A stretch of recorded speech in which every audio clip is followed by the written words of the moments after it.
It's indeed a pleasure to join this esteemed panel and the participants to share my lessons. To put things into perspective, I have 10 minutes to share, and most of what I'm going to share are not, is not information on what Evernote is. Uh, Evernote is a very versatile tool. It's easy to download, easy to explore. It's available as an app. It's available right as a Chrome extension. It's for you to download and explore.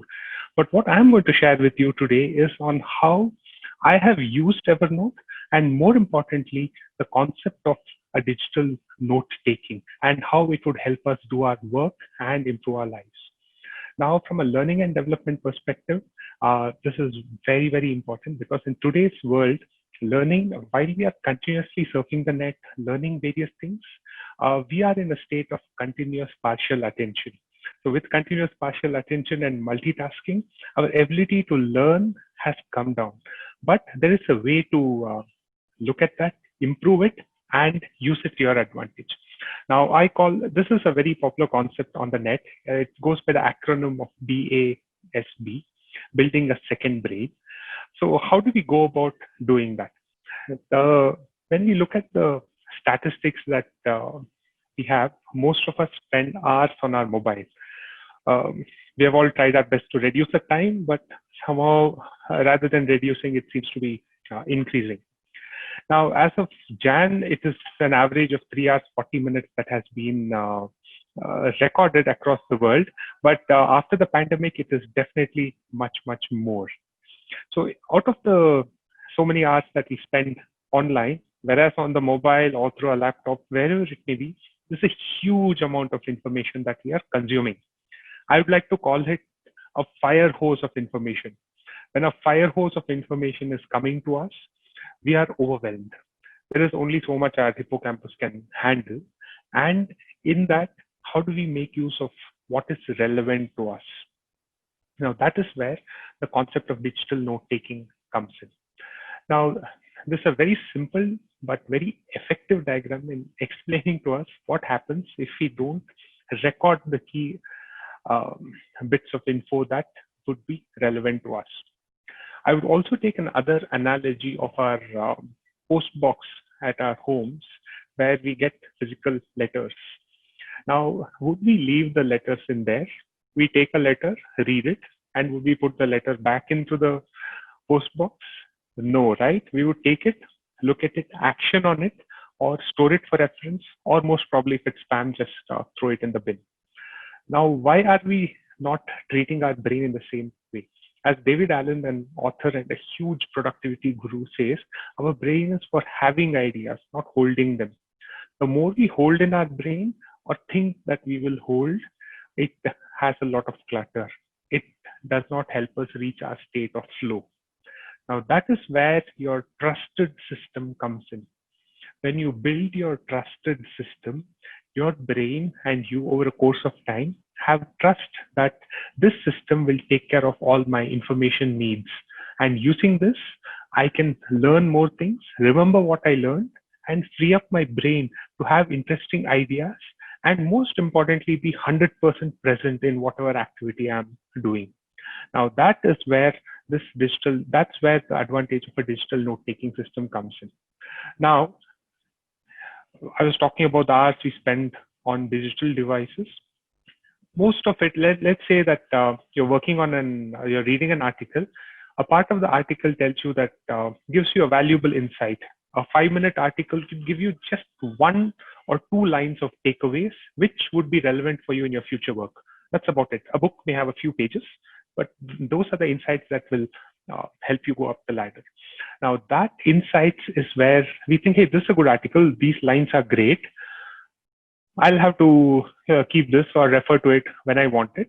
And then you get on with life. Over the next 2 days, you would have probably forgotten that you read that article. And when you actually want it, you may have even forgotten who the author is or which website you read it from. Now, this is where the concept of capturing your knowledge and reusing it comes about. Now, what is listed here are some of the examples of where we seek and receive information. Now, all of this is going into our brain. Now, how do we look at capturing it? I have used Evernote as an example because Evernote is free, easily available, and more importantly, I am used to Evernote. There are a whole host of tools available online today, right from Microsoft OneNote to Google Keep to Notion, Roam Research, and most recent one, Coda.io. There's a whole lot of interesting, shiny tools out there. But most importantly, it is how you make use of that tool is what helps you. So how do I make use of it? This is how I would go about. Let me say that I'm reading an article on LASIK. Since we have a lot of eye doctors, what other topic could I take up? Now I see that this is an interesting definition, let's say, and I want to store it for further reference. Now, what's one way of doing it? I copy paste this entire paragraph, go to a Word document or a Google Doc and paste it there. That's a typical way that all of us would be doing it, or most of us do it. We have a document called LASIK, and under that, all relevant links would go in. Now, what the other challenge is when you want to search for it, when you want to search for a particular part of what you learned, it isn't easy then. You'll have to remember the name of the particular article. You'll need to go to the place where you have stored it. Rather than that, the online tools that are available now makes our job much, much easier. Let me show you how it makes our job easier. Now I see this is important for me. I go to the top right corner of my screen. I have a Chrome extension called the Evernote Web Clipper that I use. I click on this. It loads the web clipper. Here it tells me whether asks me whether I want to clip the entire article, a simplified form of the article without all the sidebars, perhaps even the ads. Do I want just the bookmark, which is the URL, or a particular screenshot that I could use? What I would do is I'll say that I want this particular article and I want to save it. It also asks me where I want to save it. Now this is where it saves. It saves this into my Evernote inbox. What tags do I want to add? I've added a default tag here called to check.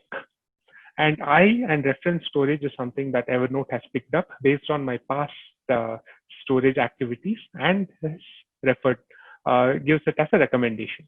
So I'm just going to say, save it. And this is where it is saving the entire article and it's syncing to my Evernote account. So this has been saved. I'll close this and get on with my life. After some days, I want to get back to it. This is where I go back to my Evernote and see what it is about. Now, while that happens, let me refresh my Evernote instance.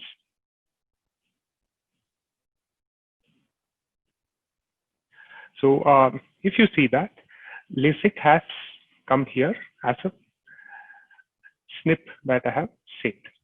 This is where the entire article has been saved. Now, I'll tell you how I use Evernote here.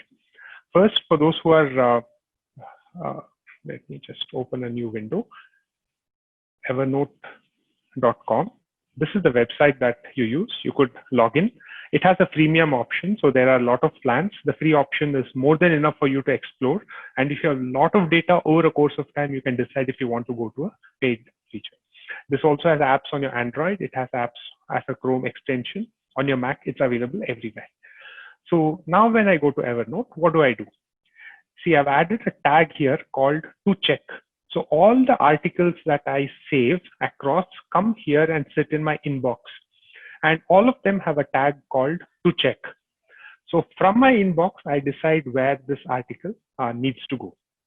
So to give you an example, immediately in my errands list, I had noted down a few things. Okay, that was to buy hydrogen peroxide to sanitize some area outside my house. I had to email some slides to Arun, and of course, I had to buy some kettlebells for home fitness training. So these were the errands that came to mind.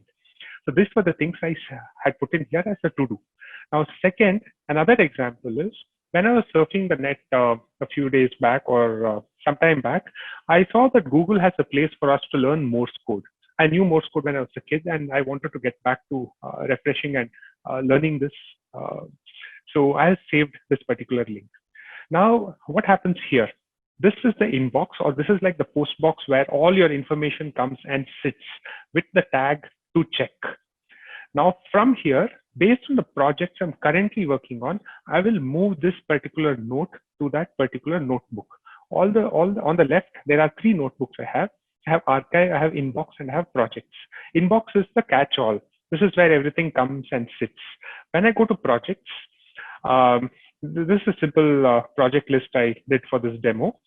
When I go to webinar, I see the slides that I'm using in this webinar. I have snipped these slides and have placed them here, right? This was another image I wanted to use, but I like this, but I like that image of the leaky bucket more. So this is what happens to information when we don't store it. Now, how does this help me? I have all of this in one place. I can share this particular note with Arun, or I could use and create my slide deck from the notes that I have found on the web here. The same thing, I could go to my inbox, go to LAICO. Now from my inbox, I could then move it to projects, right? I move it, it disappears from my inbox, and now it is available in my projects. However, this is not a current project I'm working on, so I would delete it when I don't want it. So this is one way of using Evernote, a very, very simple, but a very effective way. Now, how does this help us? Now, what happens is when it comes to learning, especially for us in this world of continuous partial attention, all that we learn disappears over a course of time. There are various research articles and studies that have found that in a day, we start losing 25% of what we read. So over a week, we retain less than 5% of what we actually saw. So this is a great way for us to remember and, more importantly, use what we have learned. Now, how do I go about it? You remember, many times there are times we get ideas just before we're going to sleep.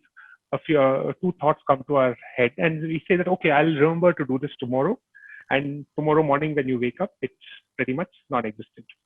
So Evernote gives you an easier way to do it. On the Evernote app on your Android or iOS device, if I could swipe up, I could get a small, quick note. This is a screenshot from my mobile phone. All I do is swipe up on my app icon here, and I get a quick list. So anytime I have an idea, whether it is before I sleep or right at my work, I immediately put up a note, and the note goes and sits in my inbox. So that's a great way for you not to forget stuff. Second, you don't want to write a note. You want to have a voice recording. That also is available on Evernote. You click on the Evernote icon, and then you could record your handwriting or a text note or your audio as well. So that also would go and save into your inbox. Now, what's the use of doing all this? One, of course, it helps us remember, but the most important use for us is to ensure that over a course of time, more than creating information, most of us have started curating information. We may have really great content from across the net and stuff that we have put together. The next step is for all of you to share your expertise, and since all of you are doctors, sharing your expertise makes the world a much, much better place.